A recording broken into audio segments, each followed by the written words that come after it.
అపోస్తలుడైనటువంటి పౌలు భక్తుడు రాసిన మొదటి కొరింథీ పత్రిక 11వ అధ్యాయం మొదటి వచనాన్ని చదువుకుందాం. నేను క్రీస్తును పోలి నడుచుకొనుచున్న ప్రకారము మీరును నన్ను పోలి నడుచుకొనుడి. మీరు అన్ని విషయములలో నన్ను జ్ఞాపకం చేసుకొనొచ్చు నేను మీకు అప్పగించిన కట్టడలను గైకొనుచు ఉన్నారని నేను మెచ్చుకొనుచు ఉన్నాను. దేవుడి వాక్య భాగాన్ని మన వినికిని ఆశ్రయించుగాక. ప్రార్థన. స్తోత్రం ప్రభు యేసయ్య, చదవబడిన వాక్య భాగాన్ని మా వినికిలో ఆస్వాదించి రాసును అభిషేకించి మాతో అందరితో మాట్లాడమని యేసు నామములో ప్రార్థిస్తున్నాం తండ్రి, ఆమేన్. స్తోత్రం. దేవునికి మహిమ కలుగును గాక. ప్రియ దేవుని బిడ్డలారా, చదవబడినటువంటి వాక్య భాగంలో అపోస్తలుడైనటువంటి పౌలు భక్తుడు ఒక మాటను పలికాడు. ఏంటి ఆ మాట అంటే, నేను క్రీస్తుని పోలి నడుచుకునుచున్న ప్రకారం అన్నాడు. నేను క్రీస్తును పోలి నడుచుకునుచు ఉన్నాను. పౌలు భక్తుడు రక్షణ పొందిన తర్వాత ఆయన దేవుని సేవ ఆరంభించిన తర్వాత, రక్షణ పొందిన నాటి నుండి సేవ ఆరంభించినటువంటి ఆ దినం నుండి కూడా పౌలు భక్తుడు చాలా గురిగా మన ప్రభు అయినటువంటి యేసునాథుని ఆయన చూశాడు.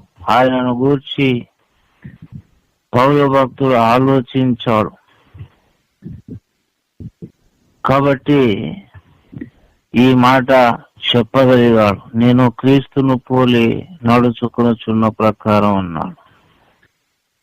రక్షణ పొందాడు, దేవుని సేవకు తర్వాత పిలువబడ్డాడు. పౌలు భక్తుని ముందు చాలా గొప్పవాళ్ళు లేరు. చాలా నీతిమంతులు, మంచోళ్ళు, సమాజంలో గనులు, నీతి వాక్యాలు చెప్పేవాళ్ళు, శాస్త్రులు, పరిసయ్యులు చాలా మంది ఉన్నారు అప్పటి కాలంలో కూడా. కానీ పౌలు గురిగా యేసును చూచాడు. గురిగా యేసు మీద తన యొక్క దృష్టిని నిలుపుకున్నాడు.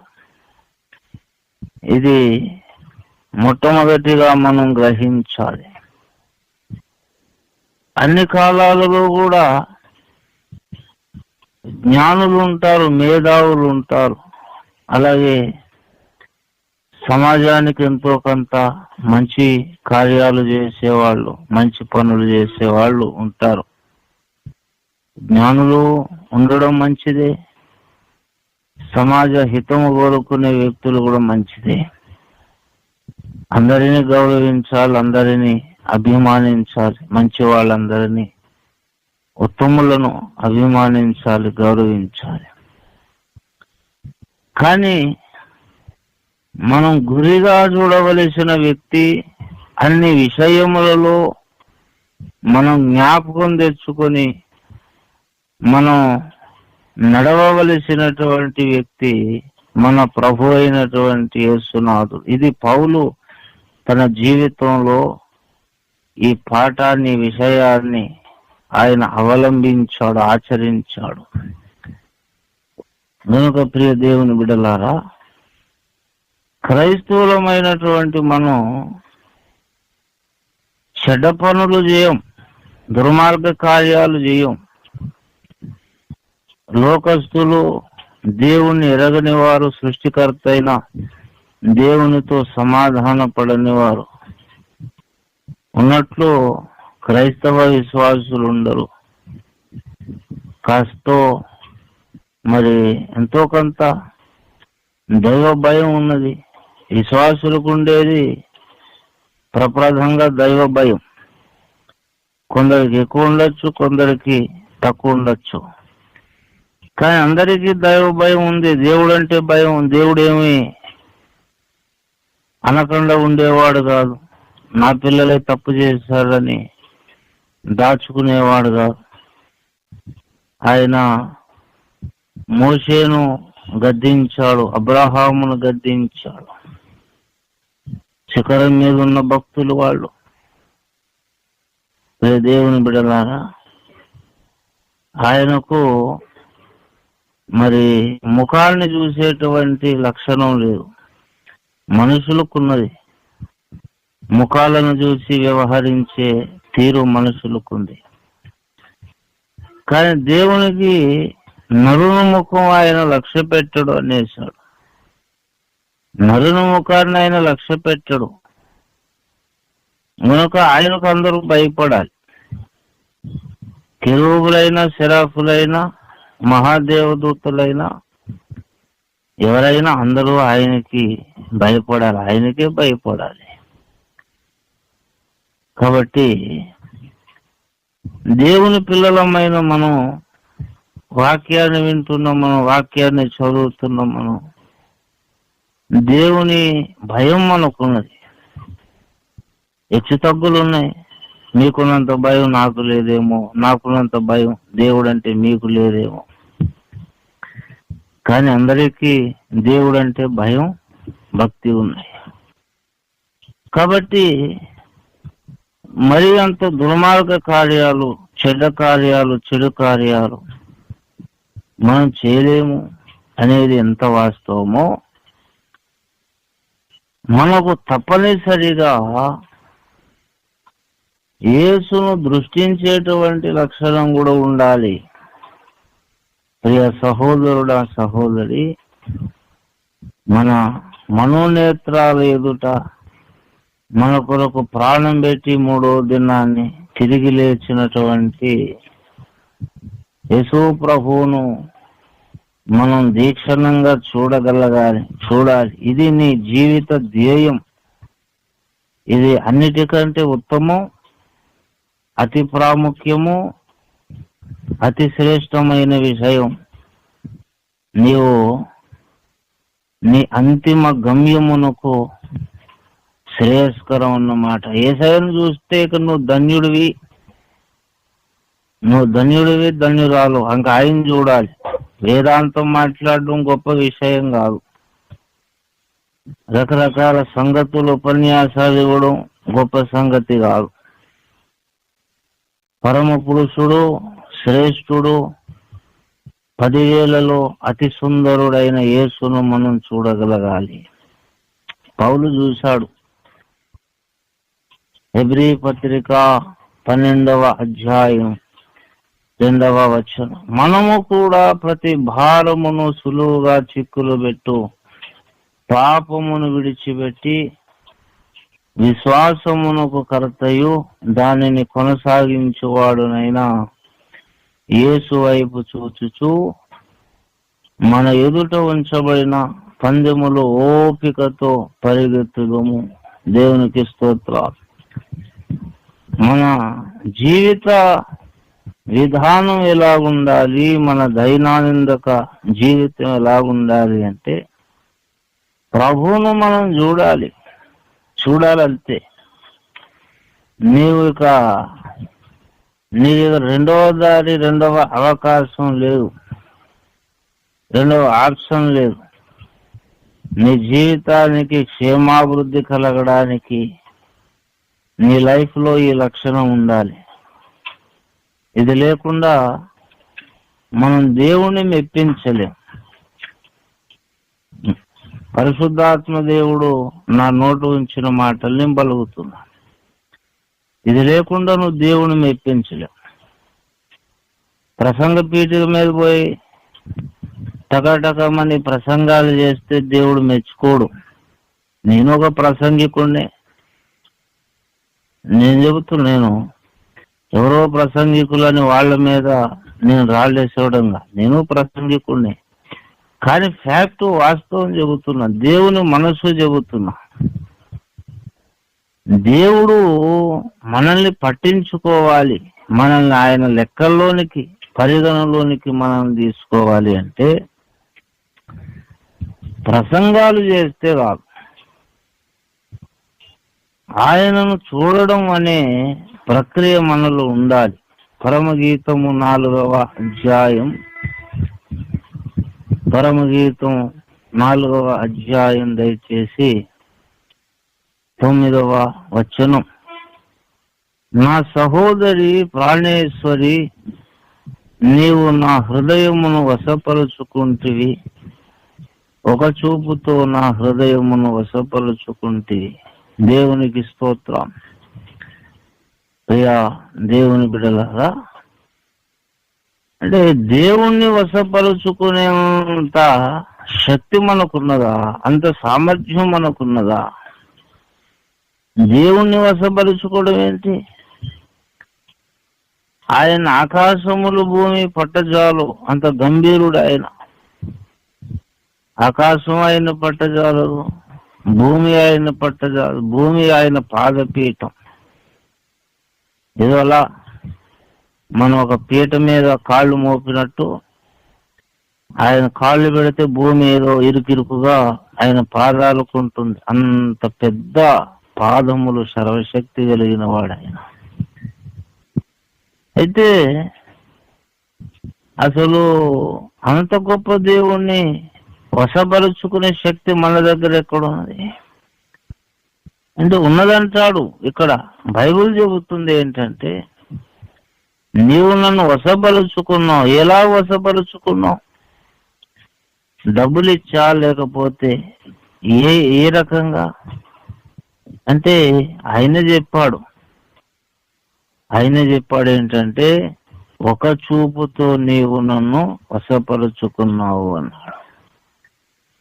నేను చెబుతున్నాను, మీరు ఆధ్యాత్మిక జీవితంలో నడవాలనుకుంటే, యాత్రలో ముందుకెళ్ళాలి, దేవునితో వ్యక్తిగత సహవాసం సాంగత్యంలోనికి రావాలి. దేవుడు అంటే మీకు ఏదో మెట్ట వేదాంతం కాదు, అనుభవంగా దేవుడు మీకు మారాలి అంటే ఈ లక్షణం ఉండాలి. చాలా మంది వేదాంతం మాట్లాడతారు, వారి స్వ అనుభవంలో దేవుడు అంటే ఏంటో వాళ్ళకు తెలియదు. వాస్తవం చెబుతున్నాను నేను. ఏలీ కుమారులు యాజకులు, కానీ దేవుణ్ణి ఎరుగురు, ధర్మశాస్త్రాన్ని ఎరుగురు, దేవుణ్ణి ఎరుగురు వారు. ప్రియా దేవుని బిడ్డలారా, మనం ఈ ప్రాముఖ్యమైనటువంటి సత్యాన్ని మనం తెలుసుకోవాలి. ధర్మశాస్త్ర ఉపదేశకుడు అయినందుకు, లేక వేదాంతం మాట్లాడినందుకు దేవుడు మనకు అర్థమవుతాడని కాదు. అసలు దేవుడు మనకు అర్థం కావాలి అంటే ఈ లక్షణం మనకు ఉండాలి. దేవుణ్ణి చూడగలిగిన కన్నులు ఉండాలి. ఆ కన్నులు లేకుండా నువ్వు యాజకుడు అయినా దేవుణ్ణి ఎరగవు, ఉపదేశకుడు అయినా దేవుణ్ణి నువ్వు ఎరగవు. స్వ అనుభవంలో ప్రభు అంటే ఏంటో, దేవుడు అంటే ఏంటో నీకు తెలియనే తెలీదు. ఒప్పుకుంటే ఒప్పుకో, లేకపోతే కప్పుకో, నీ ఇష్టం. కానీ వేదాంతం మాట్లాడినందుకు దేవుడు నీకు ఎరుకలోనికి రాడు. ఈరోజు చాలా మంది టీవీ ప్రసంగికులు, యూట్యూబ్ ప్రసంగికులు, ఆయా వేదికల ప్రసంగికులు వేదాంతం మాట్లాడుతున్నారు. దేవుణ్ణి ఎరిగిన వారెంతమంది? స్వానుభవంలో సమూయేలులాగా దేవుణ్ణి ఎరిగిన వారెంతమంది? సమాజంలో చరమణి కావచ్చు, అయ్యగారు వేదాంతం మాట్లాడతారు, గట్టిగా అరిచి వాక్యం చెబుతాడు, మంచి లాజిక్లు పాయింట్లు చెబుతాడని మరి విశ్వాసులు మురిసిపోతున్నారు. పాయింట్లు చెప్పడం కాదు, దేవుని స్వ అనుభవములు ఎరిగిన దైవజనుడు క్రైస్తవుని యొక్క అవసరతను తీర్చగలడు. ఈ మాట మరలా నేను చెబుతున్నాను, వినండి. దేవుణ్ణి సొంత అనుభవంలో ఎరిగినటువంటి భక్తుడే విశ్వాసి యొక్క అవసరతను తీర్చగలడు. వాడు వేదాంతి అయినందుకు, సూటు బూటు వేసినందుకు, మహాసభల ప్రసంగికుడైనందుకు విశ్వాసి యొక్క అవసరతను తీర్చజాలడు. ప్రియ దేవుని కుమారుడ, కుమార్తె, సమాజంలో చెలామణి అవ్వడం వేరు, దేవునితో సత్సంబంధం కలిగి, వ్యక్తిగత సంబంధం కలిగి, స్నేహ బాంధవ్యాలు కలిగి ఉండడం వేరు. మొదటి సమూయేలు 2వ అధ్యాయం 12వ వచనం. ఏలీ కుమారులు యెహోవాను ఎరుగని వారై మిక్కిలి దుర్మార్గులైరి. చూసారా? ఏలీ కుమారులు యాజకులు, ఏలీ తర్వాత సేవ చేసేది వీళ్ళే సేవను జరిగిస్తూ ఉన్నారు. ప్రియ దేవుని బిడ్డలారా, ఆ యాజకుని ధర్మాన్ని వీళ్ళు కొనసాగిస్తూ ఉన్నారు. అయితే వీరికి దేవుడు అంటే ఎవరో తెలియదు, దేవుడు అంటే ఏంటో తెలియదు. దేవుడు అంటే యెహోవా అని తెలుసు, కానీ ఆయన వీళ్లకు తను తాను బయలుపరుచుకోలేదు. యాజకులే 15వ వచనం చూడండి. ఇదియోగాక వారు క్రొవ్వును దహింపక మునుపు యాజకుని పనివాడు వచ్చి బలి పశువును వధించువానితో యాజకునికి వడ్డించుటకై మాంసమేమో ఉడకబెట్టిన మాంసం అతడు నీ యొద్ద తీసుకొనడు, పచ్చి మాంసమే కావాలను అని చెప్పుచూ వచ్చాను. ఈ యాజకులు వీళ్ళు ఏలీ కుమారులు ఇద్దరు కూడా యాజకులే. అగమాయిషీ చేస్తున్నారు. బలిపీఠం దగ్గర అర్పించబడిన బలి మాంసమును, బలి పశువు యొక్క మాంసాన్ని వీళ్ళు వండిన తర్వాత మాకివ్వడం ఏంటి, పచ్చిది ఇవ్వండి అని వీళ్ళు అగమాయిషీ చేస్తున్నారు. మరి వీళ్ళకున్నటువంటి తిండి అపేక్ష, ధనాపేక్ష, వీళ్ళకున్న అధికారం బట్టి వీళ్ళు తీర్చుకుంటూ ఉన్నారు. సరే, ఎవరు కూడా తిరగబడలేరు. ఎందుకంటే యాజకులు వీళ్ళు సామాన్య ప్రజలు కాదు. ఏ మాట అంటే దేవుని శిక్ష, ఏ శిక్ష వస్తుందో, దేవుడు ఏ శిక్షను పంపిస్తాడో అని ఇశ్రాయేలు ప్రజలు భయపడుతున్నటువంటి పరిస్థితి. అయితే వాక్యం చెబుతుంది, వీళ్ళ యాజకులు, వీళ్ళ దేవుని ధర్మశాస్త్రోపదేశకులు, వీళ్ళ మరి గుడారం దగ్గర దేవుని యాజక ధర్మమును జరిగించే వాళ్ళు, వీళ్ళు అసలు వీళ్ళు దేవుడు అంటే ఏంటో తెలియదు. వీళ్ళకు వాక్యము పరిశుద్ధాత్మ దేవుని స్వరం చెప్పేది, అసలు దేవుడు అంటే ఏంటో వీళ్ళకు తెలియదు. కానీ వీళ్ళేమో ధర్మశాస్త్రోపదేశకులు, యాజకులు, యాజక ధర్మాన్ని నిర్వర్తిస్తున్న వారు సమాజం యొక్క దృష్టిలో. కానీ దేవుని తీర్పు ఏంటంటే వీళ్ళకు దేవుడు అంటే ఎవరో తెలియదు. దేవుడే తెలియనప్పుడు ఇక వీడు ఏం ఉద్ధరిస్తారు, ఏమి ప్రజలకు మేలుకరంగా ఇతని బ్రతుకు, ఇతని జీవితం ఉంటుంది. కాబట్టి ఆనాడైనా ఈనాడైనా దేవుణ్ణి ఎరగని వారు అనేకులు దేవుని సేవ చేస్తున్నారు, ఉపదేశాలు చేస్తున్నారు, ధర్మ ప్రచారాలు చేస్తున్నారు. దాన్ని బట్టి విశ్వాసుల యొక్క అవసరత తీరదు, ఆకలి తీరదు, ఆధ్యాత్మిక దాహము తీరదు, తీరనే తీరదు.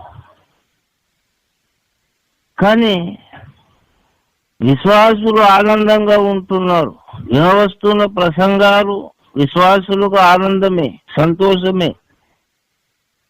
ఎవరే ప్రసంగం చెప్పినా అందరికి ఆనందం, ఆహ్లాదకరం, అబ్బా అని తెగ మురిసిపోతూ ఉన్నారు. కానీ ప్రియ దేవుని బిడ్డలారా, అసలు దేవుని స్వరమును గుర్తుపట్టగలిగిన లక్షణము మొదట విశ్వాసులకు ఉండాలి. నువ్వు విశ్వాసమైతే సరిపోలేదు, వినవస్తున్నటువంటి ప్రతి ప్రసంగాన్ని నువ్వు మెచ్చుకొని అంతా దేవుని వాక్యమే, అంతా దేవుని స్వరమే అనుకుని నువ్వు భ్రమపడితే పౌలు భక్తునిలాగా నీవు దేవుని పోలి నడుచుకోలేవు, క్రీస్తుని పోలి నడుచుకోలేవు. దేవుని స్వరాన్ని గుర్తుపట్టడం విషయంలో నీవు ఫెయిల్ అయిపోతే తర్వాత నీ సాధనకు విలువ ఉండదు. ప్రియ దేవుని బిడ్డలారా, నువ్వు చాలా సాధన చేస్తావు కానీ చిల్లుబడ్డ సంచిలో సొమ్మును దాచినట్టు నీ ఆధ్యాత్మిక జీవితం అయిపోతుంది. మొదట దేవుని స్వరాన్ని గుర్తుపట్టాలి. దేవుని స్వరాన్ని గుర్తుపట్టాలంటే అందరూ మరి కాపరులు కాదు, అందరూ కాపరులు కాదు. యేసు ప్రభు వారు చెబుతారు ఏంటంటే, దయచేసి యోహాను సువార్త 10వ అధ్యాయము 2వ వచనం, ద్వారమున ప్రవేశించువాడు గొర్రెల కాపరి, అతనికి ద్వారపాలకుడు తలుపు తీయును, గొర్రెలు అతని స్వరం వినును. దేవుని బిడ్డలారా, గొర్రెలు అతని స్వరం వినును. అతడు తన సొంత గొర్రెలను పేరు బట్టి పిలిచి వాటిని వెలుపలికి నడిపించును అంటాడు. మరియు అతడు తన సొంత గొర్రెలన్నింటినీ వెలుపలికి నడిపించినప్పుడల్లా వాటికి ముందుగా నడుచును. గొర్రెలు అతని స్వరం ఎరుగును గనుక అవి అతనిని వెంబడించును అన్నాడు. అది నేను చెప్పేది. స్వరాన్ని ఎరిగితే తర్వాత వెంబడించడం ఉంటుంది. పౌలులాగా స్వరాన్ని గుర్తుపట్టే విషయంలో నువ్వు ఫెయిల్ అయిపోతే ఎలా వెంబడిస్తావు? చాలా క్లియర్ కట్గా మన ప్రభు చెప్పారు ఏంటంటే, అసలు స్వరాన్ని గుర్తుపట్టాలి. మొదట గొర్రెలతని స్వరం మెరుగును అన్నాడు 14లో. గొర్రెలతని స్వరం మెరుగును గనుక అతనిని వెంబడించును. స్వరాన్ని ఎరక్కపోతే ఎలాగ వెంబడిస్తాయి? గొర్రెలు ఎలా వెంబడిస్తాయి? ప్రతి ఒక్కరిని కాపరి అనుకొని, ప్రతి ఒక్కటి యేసయ్య స్వరమే అనుకొని, వినవస్తున్న వాక్యం అంతా యేసయ్య స్వరమే అనుకొని భ్రమపడితే, స్వరాన్ని గుర్తుపట్టలేకపోతే యేసును వెంబడించడం సాధ్యం కాదు, చేత కాదు. ఎటో నడుస్తున్నాను కదా అనుకుంటావు కానీ యాత్ర సరిగా ఉండదు. నడవలసిన మార్గం కాకుండా నడవకూడని మార్గంలో నువ్వు ప్రయాణం చేస్తావు. కనుక ప్రియ దేవుని బిడలారా, మీరు ఏ పరిస్థితిలో ఉన్నారు, ఏ మార్గంలో ఉన్నారు, అసలు దేవుని స్వరాన్ని గుర్తుపట్టారా? మానవ మెప్పు కొరకు, మనుషులిచ్చే ఘనత కొరకు సమాజంలో పేరుగాంచినటువంటి బోధకులు వాళ్ళ బోధలే గొప్పగాని గుడ్డిగా నమ్ముతున్నారా? లేకపోతే గొప్పగా కనబడడం ముఖ్యం కాదండి. బాప్తిజం ఇచ్చి యోహాను అసలు గొప్పగా కనబడలేదు. సరైన వస్త్రాలు లేవు, సరైన తిండి లేదు, ఆయనకు మంచి ఆహారం లేదు, మంచి భోజనం లేదు, మంచి వస్త్రాలు లేవు. కానీ అతని దగ్గరకు దేవుని వాక్యం వచ్చింది. ఈరోజు ఏం చేస్తారు? చాలా గనులు, గొప్పవాళ్ళు చాలా మంది ఉంటుండగా బాప్తిజం ఇచ్చి యోహాను దగ్గరకు దేవుని వాక్యం వచ్చింది. గనులను మాత్రమే మేము లక్ష్య పెడతాం అని పై రూపాన్ని లక్ష్య పెట్టేవాడు దేవుని స్వరాన్ని ఎలా గుర్తుపడతాడు? యోహాను దగ్గరికి వాక్యం వచ్చింది, శాస్త్రులు పరిసయ్యుల దగ్గరికి రాలేదు. లూకా సువార్త 3వ అధ్యాయము 1వ వచనం నుండి, తిబెరే కైసరు ఏలుబడిలో 15వ సంవత్సరమందు యోదయాకు పొంతి పిలాతు అధిపతిగాను, గలిలయకు హేరోదు చతురాధిపతిగాను, ఇతూరయ త్రకోనీతి దేశములకు అతని తమ్ముడైన పిలుపు చతురాధిపతిగాను, అవిలేని దేశమునకు లోసని అధిపతిగాను, అన్నయు కయపయు ప్రధాన యాజకులుగాను ఉన్న కాలమున అరణ్యములోనున్న జకరియా కుమారుడైన యోహాను నొద్దకు దేవుని వాక్యము వచ్చెను అన్నాడు. దేవునికి స్తోత్రం. మహాగణులు, పేరుగాంచిన వ్యక్తులు, ప్రధాన యాజకులు సాధారణమైన విషయం కాదు. ప్రధాన యాజకుడు అంటే సంవత్సరానికి ఒక్కసారి దేవుని గర్భాలయపు గుడిలోనికి ప్రవేశించి, అంటే ప్రవేశించేటప్పుడు కూడా రక్తముతో ప్రవేశిస్తాడు. సంవత్సరానికి ఒక్కసారి, ఇంకెవ్వడు వెళ్ళొద్దు. అతి పరిశుద్ధ స్థలంలోనికి ఇశ్రాయేలు వెళ్ళకూడదు, యాజకులు వెళ్ళకూడదు, ప్రధాన యాజకుడు మాత్రమే వెళ్ళాలి. ప్రధాన యాజకుడైన రోజు చూద్దామని వెళ్ళకూడదు, నెలకొకసారి అయినా వెళ్ళకూడదు, సంవత్సరానికి ఒక్కసారి వెళ్ళాలి. వెళ్ళేటప్పుడు రక్తం పట్టుకొని పోవాలి. దేవుని బిడ్డలారా, అంత గర్భాలయపు గుడిలోనికి వెళ్ళే అంత హోదా, అంత స్థితి ఉన్నటువంటి వ్యక్తిని కూడా దాటుకొని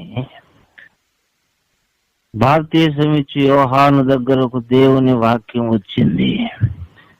యోహాను ఏం భోజనం చేస్తాడు? మంచిగా పలహారాలు తింటాడా? రాజులు చేసే భోజనాలు తింటాడా? వేట మాంసం తింటాడా?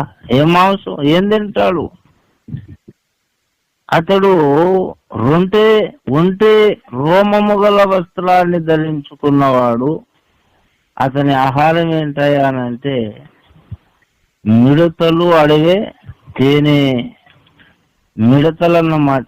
ఆయన దగ్గర పోయి కూర్చుంటే యోహాను గారు కాసంత మాకు ఉపదేశం చేయండి అని పోయి కూర్చుంటే ఆయన 4 మిడతలు తిని, ఉండు బాబు మిడతలు తింటున్నాను, తిన్న తర్వాత నీకు ఉపదేశం చేస్తాను అంటే మనకు అసహ్యం, చిరాకు. మిడతలు తినడమేంటి, నువ్వు నాకు బోధ చేయడం ఏంటి, సరైన వస్త్రాలు లేవు అనే బాహ్యపు చూపును బట్టి ఈనాడు ఎంతమంది తిరస్కరించే వాళ్ళు ఎంతమంది ఉంటారు. గనుక స్వరాన్ని గుర్తుపట్టు మొదట నువ్వు, తర్వాతే నువ్వు వెంబడించడం. ప్రతివాడు నేను యేసయ్యను వెంబడిస్తూ ఎవడు చెప్పాడు యేసును వెంబడిస్తున్నావని? యేసును వెంబడించక ముందు స్వరాన్ని గుర్తుపట్టే లక్షణం ఒకటి ఉంది. స్వరాన్ని నువ్వు గుర్తుపట్టాలి. వినవస్తున్న బోధలన్నీ యేసయ్య స్వరం కాదు, యేసయ్య స్వరం ఒక్కటే, అదేదో నువ్వు గుర్తుపట్టాలి. నువ్వు మానవ మెప్పును కోరుకునేవాడు, ఘనతలను కోరుకునేవాడు, సమాజంలో ఘనముగా ఎంచబడింది గొప్పది అనుకునేవాడు నువ్వైతే ఎప్పటికీ నువ్వు దేవుని స్వరాన్ని గుర్తుపట్టాలి. ఎందుకంటే దేవుని స్వరం బాప్తీసం ఇచ్చి యోహాను దగ్గర ఉన్నది. యోహానుకేమో సరైన బట్టలు లేవు, సరైన తిండి లేదు, చదువు లేదు. గనక నీ దృష్టికి గనులు మాత్రమే కనబడతారు అనుకుంటే యోహాను నీకు కనబడ్డు. యోహాను నువ్వు దాటవేస్తే యోహాను దగ్గర దేవుని స్వరం ఉన్నది. దేవుని స్వరాన్ని నువ్వు గుర్తుపట్టకపోతే యేసును వెంబడించడం నీ వల్ల కాదు. నువ్వు గింజుకున్నా నువ్వు అస్సలు సాధ్యమే. గాల్లో ఎవడెగరగలడు? గాల్లో ఎవడెగరలేడు. ఎంత సాధన చేసిన ఎవడు గాలిలో ఎవడెగరలేడు. అలాగే దేవుని స్వరాన్ని గుర్తుపట్టకుండా ఎవడు కూడా యేసును వెంబడించడం సాధ్యం కాదు. గనుక ప్రియ దేవుని బిడ్డలారా, మన దృష్టికి సమాజం ఏది ఘనముగా ఎంచబడుతుందో సమాజంలో అది మన దృష్టికి గొప్పదిగా ఉండడం ముఖ్యం కాదు. యథార్థత ఉండాలి. దేవుడు ఆయన ఎలాగైనా ఆయన కార్యమును ఏ రీతిలో ఏ కోణంలోనైనా జరిగించుకుంటాడు. చాలా గొప్పగా ఉండాలని ఆ దృష్టి మొదట మనం ప్రక్కన పెట్టాలి. మనకు తప్పనిసరిగా దేవుణ్ణి చూడగలిగిన కన్నులున్నప్పుడు దేవుని స్వరాన్ని గుర్తుపట్టేటువంటి జ్ఞానము నీకు అబ్బుతుంది. దేవుని స్వరాన్ని గుర్తుపట్టినప్పుడు యేసును వెంబడించే జీవితం నీ బ్రతుకులో నువ్వు తప్పకుండా పొందుకోగలుగుతావు. ఇది వరుస క్రమం అన్నమాట. యేసును చూడాలి. యేసును చూడాలంటే వ్యర్థ విషయాలు చూడొద్దు. యేసును చూడాలి అంటే లోకంలో ఘనముగా ఎంచబడుతున్న వ్యక్తుల మీద నువ్వు దృష్టి పెట్టొద్దు, జ్ఞానుల మీద దృష్టి పెట్టొద్దు, మేధావుల మీద, ధనికుల మీద దృష్టి పెట్టొద్దు, లోక సంగతులను ఘనముగా ఎంచొద్దు. నువ్వు లోకాకర్షణలకు ఆనందించేవాడవైతే యేసుని ఎక్కడ చూస్తావు? నువ్వు వ్యర్థమైన వాటిని చూడకుండా నా కన్నులను త్రిప్పివేయి అన్నాడు దావీదు భక్తుడు. కాబట్టి మన వ్యర్థమైన వాటిని చూడడం మానేస్తే, ఫలానా వాడు గనుడు గొప్పవాడు చూడడం మానేవా. దేవుడు కంటే గొప్పవాడు ఎవడు కాదు, శక్తిమంతుడు ఎవడు కాదు. దేవుడు అల్టిమేట్. ఆయన ఎవరినైనా బ్రతకనిస్తే బ్రతికిపోతున్నాడు అంతే, వాడు గొప్ప ఏమి లేదు అని అన్ని విషయములలోనూ యేసయ్యను చూడగలగాలి. అన్ని కోణములలో నువ్వు యేసయ్యను చూడగలగాలి. సమాజంలో గొప్పవాళ్ళు ఉన్నప్పుడు ఆ గొప్పవాళ్ళ కంటే గొప్పవాడు యేసయ్య ఉన్నాడు, వీళ్ళైనా బ్రతికిపోతున్నారంటే ఆ అసలు గొప్పవాని యొక్క కనికరమే తప్ప వీళ్ళ సొంత శక్తి సామర్థ్యాలు కాదు. అందరినీ బ్రతికించి అందరినీ సంరక్షించే దేవుడు ఒక ఆయన ఉన్నాడు. ఆయన నా దృష్టి గొప్పవాడని మనుషులను, ధనమును, లోక విరుద్ధ విషయాలను నువ్వు చూడడానికి ఇష్టపడద్దు. ప్రియ దేవుని కుమారుడా, కుమార్తె, ప్రియ దేవుని విశ్వాసి, నీ కన్నులతో ఈ సైతాను లోకంలో ఉన్నటువంటి భ్రమలను చూసి ఆనందించడానికి నువ్వు ఇష్టపడొద్దు. అక్కడ నీకు వైరాగ్యం కలగాలంతే, అక్కడ నీకు కలగాలి. తర్వాత నీ కన్నులు యేసును చూడడం మొదలు పెడతాయి. ఇక్కడ ఒక రహస్యం మీకు చెప్పి నేను ముగిస్తాను. ఏంటంటే, యేసును నీ కన్నులు చాలా సర్వసాధారణంగా న్యాచురల్ గా యేసును చూడడం నీ కన్నులు మొదలు పెట్టాలి అంటే, నీవు వ్యర్థమైన వాటిని చూడకుండా మొదట నీ కన్నులను తిప్పుకునేది నీ duty. That is your duty. అది నీ ఉద్యోగం అంతే, నీ కర్తవ్యం, నీ బాధ్యత, నీ భుజాల మీద ఉన్న ఒక పని భారం. వ్యర్థమైన వాటిని చూడకుండా నీ కన్నులను త్రిప్పుకోవడానికి దేవుని సహాయం పొంది ప్రార్థన ద్వారా నీవు ఆ పని చేస్తూ ఉంటే మెల్లమెల్లగా నువ్వే ఆశ్చర్యపోతావు. నీ అంతరంగ నేత్రాలు యేసయ్య వ్యక్తిత్వ సౌందర్యాన్ని, యేసు సౌందర్యాన్ని చూస్తాయి. ప్రతి చెత్త చెదారం చూసి నేను యేసును చూస్తానంటే నీ వల్ల కాదు. అన్ని చూస్తాను అలాగే యేసును చూస్తానంటే నీ వల్ల కాదు, సాధ్యం కాదు. అస్సలు నీ జీవితకాలం ప్రయత్నించి ఆఖరిని సిగ్గుపడి తప్పు చేశాను మరలా మార్చుకోవడానికి అవకాశం లేదు, జీవితకాలం అయిపోయిందని నెత్తి నోరు పెట్టుకుని లోకం వదిలేసి వెళ్ళిపోతావు. యేసును నీ కన్నులు చూడాలి, అప్రయత్నంగానే చూడాలి యేసును. సర్వసాధారణంగా నీ మనోనేత్రాలు యేసయ్యను చూడాలి అంటే తప్పకుండా నువ్వు ప్రార్థనాపూర్వకంగా నీ కన్నులను వ్యర్థమైన వాటిని చూడకుండా నువ్వు త్రిప్పుకోవాలి. నువ్వు ఎవరైనా సరే, ప్రసంగికుడైనా, విశ్వాసివైనా, మహాసభల బోధకుడైనా, ఎవరైనా సరే కన్నులతో వ్యర్థమైన వాటిని చూడకుండా మనం త్రిప్పుకోగలిగిన నాడే మన నేత్రాలు యేసయ్యను చూడడం మొదలు పెడతాయి. యేసయ్యను చూడమన్నాడు అని నేను ఎక్కడి నుండి చూస్తానని మనం ఎన్ననుకున్న కుదరదు.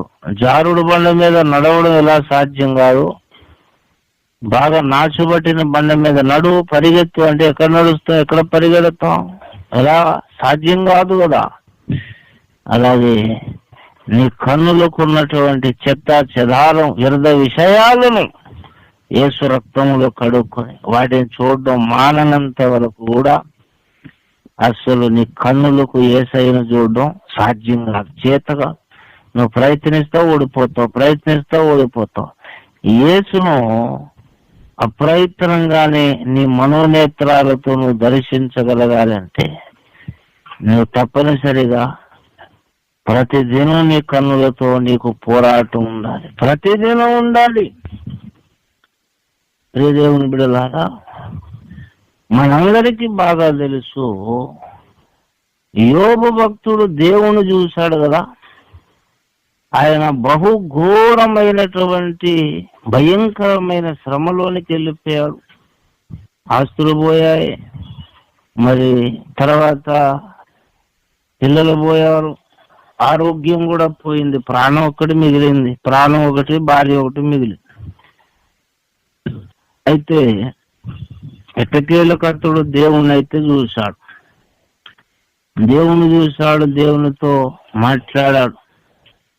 అయితే యోబు దేవుణ్ణి చూశాడు కదా, దేవుణ్ణి ఆయన చూశాడు.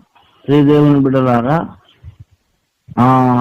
యోబు గ్రంథం 38:1, అప్పుడు యెహోవా సుడిగాలిలో నుండి ఇలాగు యోబునకు ప్రత్యుత్తరం ఇచ్చాను. డైరెక్ట్ గా దేవుడు యోబుకు ప్రత్యక్షమయ్యాడు, దేవుడు మాట్లాడడం మొదలు పెట్టాడు. అయితే మరి దేవుని చూశాడు, నిజమే, మంచిదే. అయితే ఇంకొక మాట మనం దృష్టి పెట్టాలి. యోబు దేవుని చూశాడు, దేవుని స్వరాన్ని విన్నాడు కదా. మరి అదే యోబు మరొక లక్షణం కలిగి ఉన్నాడు. 31వ అధ్యాయం యోబు గ్రంథం 1, నేను నా కన్నులతో నిబంధన చేసుకుంటుని, కన్యకను నేను ఎలాగు చూచుదును అలాగు చేసిన యెడల పరమునున్న దేవుని ఆజ్ఞ ఏమగును, ఉన్నత స్థలమునున్న సర్వశక్తుని స్వాస్థ్యం ఏమగును అనేసాడు. ప్రియదేవుని బిడలారా, సర్వశక్తుని యొక్క మరి సొత్తు స్వాస్థ్యము ఏదైతే ఉన్నదో ఇది ఏమవుతుంది, మొత్తం పాడైపోతుంది. గనక ఎటుబడితాడు చూస్తే దేవుని స్వాస్థ్యం అంతా పాడైపోతుంది. గనక నా కన్నులతో నేను నిబంధన చేసుకున్నానన్నాడు. ఎందుకు చేసుకున్నా నిబంధన అంటే, కన్యకను నేను ఎలా చూస్తును చూడడానికి అవకాశం లేదు, ఎందుకంటే నేను ఒక నిబంధన చేసుకున్నా అన్నాడు. కనుకనే యోబు దేవుని చూడగలిగిన నేత్రాలు ఆయన ప్రత్యక్షమైనప్పుడే కాదు, ఆయన సుడిగాలిలో ప్రత్యక్షం కాక మునిపే యోబు యొక్క అంతరంగ నేత్రాలు దేవుణ్ణి చూడగలిగాయి. గనకనే అంత పెద్ద ఉపద్రవంలో రాణించగలిగాడు, జయించగలిగాడు. దేవునికి మహిమ కలుగునగాక. దేవుని చూడగలిగిన వాడే శ్రమలను ఓర్చుకోగలడు. చాలా మంది చాలా చిన్న సమస్యలకే విలవిలలాడిపోతూ ఉన్నారు. చాలా చిన్న సమస్యలు ఎందుకు అని అంటే, నేను చెబుతున్నాను చాలా ఫ్రాంక్ గా, చాలా తేట తెల్లంగా, చాలా క్లియర్ గా నేను చెబుతున్నాను. చాలా చిన్న సమస్యలు కూడా నీవు తట్టుకోలేనంత పరిస్థితిలో నువ్వు ఉన్నావంటే, మొదట నీ కన్నులు చూడకూడని వాటిని చూడడం మానట్లేదు, చూడవలసిన వాటిని చూడడం మొదలు పెట్టట్లేదు. ఇక్కడ నువ్వు సరి చేయబడాలి. వ్యర్థమైన వాటిని అపేక్షగా నువ్వు చూస్తున్నావు గనక చూడవలసిన సంగతులను నువ్వు చూడలేకపోతున్నావు గనక ప్రతి చిన్న భారము నీవు మోయలేని హీన స్థితిలోనికి నువ్వు వెళ్ళిపోతున్నావు, నడవలేకపోతున్నావు, మార్గ మధ్యలోనే అలసిపోతున్నావు. కాబట్టి నువ్వు రెండవ రాకడలో ఎత్తబడాలి, దేవుని రాజ్యంలో ఉన్నత బహుమానం పొందాలి అనుకుంటే యోబులాగా మనం అందరం తీర్మానించాలి. దావీదు భక్తునిలాగా వ్యర్థమైన వాటిని చూడకుండా నా కన్నులను త్రిప్పివేయని ప్రార్థించాలి. తర్వాత మన కన్నులు అప్రయత్నంగానే యేసును చూడడం మొదలు పెడతాయి గనక, యేసును చూడడం నువ్వు మొదలు పెట్టావు గనక యేసయ్య స్వరాన్ని నువ్వు గుర్తుపట్టేస్తావు. ఎందుకు? మనుషుల గాంభీర్యత్వాన్ని నువ్వు చూడట్లేదు, యేసును చూసావు కదా. ధనికుల, గొప్పవాళ్ళ, సమాజంలో ఎన్నిక చేయబడిన వారనే దృష్టి నీకు లేదు. ఎందుకు? యేసయ్యను చూస్తున్నాడు. యేసును చూసినప్పుడు ఎవడు నీ దృష్టి గొప్పవాడు కాదు. కనుక సమాజము ఘనముగా ఎంచేదాన్ని నువ్వు చూడడం మానేసావు, నువ్వు యేసును చూస్తున్నావు కనుక. ఆ తర్వాత బాప్తీసం ఇచ్చు యోహాను దగ్గర దైవ స్వరం ఉన్నదని కూడా నువ్వు చూడగలవు.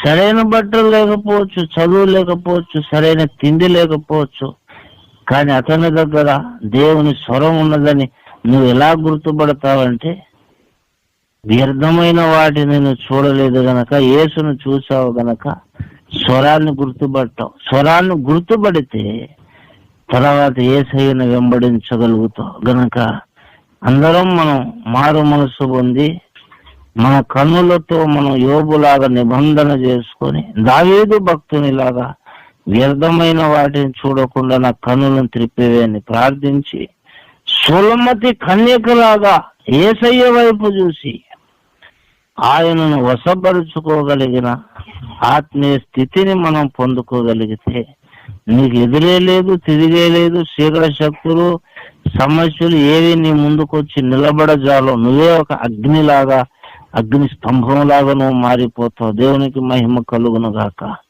దేవుని బిడ్డలారా, కష్టమైన నష్టమైన ఇది చేశాకే నువ్వు ఆధ్యాత్మిక మెట్టులు ఎక్కేది. ఈ ఒకటి చేయనండి, ఇంకా ఏదైనా ఉంటే చెప్పండి అంటే అవ్వదు. భూదిగంత నివాసులాగా నా వైపు చూసి రక్షణ పొందండి అన్నాడు. కాదు ప్రభా, నీ వైపు చూడటం కష్టంగా ఉంది, రక్షణ పొందడానికి ఏదో దారి ఉంటే చూపించంటే, దారి ఉన్నది నరకానికి ఉన్నది, నా దగ్గరకు కాదంటాడు ఆయన. భూదిగంత నివాసులాగా నా వైపు చూసి రక్షణ పొందండి అన్నాడు. దేవుని చూడడం నీకు ఇష్టం లేకపోతే నువ్వు పట్టాపుట్టా చదువుకొని ఏదైనా వ్యాపారం, ఉద్యోగం చేసుకొని లోకంలో కలిసిపోయి బ్రతకడం మంచిది. ఎందుకన్నానన్నమాట, నువ్వు చల్లగానైనా నువ్వు వెచ్చగానైనా ఉండడం నీకు మంచిది అన్నాడు కదా. నులివెచ్చని స్థితి వద్దన్నాడు. ప్రియదేవుని బిడ్డలారా, నులివెచ్చని స్థితి అంటే ఏంటో కాదు, యేసును చూడడానికి ఇష్టము లేని స్థితి నులివెచ్చని స్థితి. యేసును చూడడానికి నువ్వు ఇష్టపడితే నువ్వు నులివెచ్చని స్థితిలో అగ్ని కణికలాగా మారిపోతావు. అగ్నిగోళంలా నువ్వు మారిపోతావు. నిన్ను చూసి నువ్వే ఆశ్చర్యపోతావు, సమాజం ఆశ్చర్యపోతుంది. అందుకు అందరం యేసయ్యను చూద్దాం. తర్వాతే స్వరాన్ని మనం గుర్తుపడతాం. ఆ తర్వాతే పౌలులాగా యేసుని వెంబడించగలం. నేను క్రీస్తుని పోలి నడుచుకునిచున్న ప్రకారం అన్నాడు. మనం కూడా యేసును పోలి నడుచుకోవాలంటే ఈ మెట్లన్నీ దాటాలి. ఇష్టమున్నదా? దేవుని స్వరాన్ని విని విధేయత చూపించే మనసు ఉన్నదా? ఆలోచించుకోండి, స్వపరీక్ష చేసుకోండి, దేవుని వాక్యానికి లోబడండి, మీరు ధన్యులు అవుతారు. దేవుడి వాక్యాన్ని మన వినికి ఆశ్రయించుగాక. ప్రార్థన చేద్దాం. ప్రేమ కలిగిన యేసయ్య, మాతో దిగివచ్చి మాట్లాడిన సందేశం మాలో అందరిలో నూరంతలుగా ఫలింపజేయమని, చేరొచ్చినప్పుడు దీవించమని యేసు నామములో ప్రార్థిస్తున్నాం తండ్రి. ఆమేన్. యేసు రక్తమునకే జయం, ప్రవేశ రక్తమే జయం, ప్రవేశ సంపూర్ణ జయం కలుగునుగా. ఆమేన్, ఆమేన్.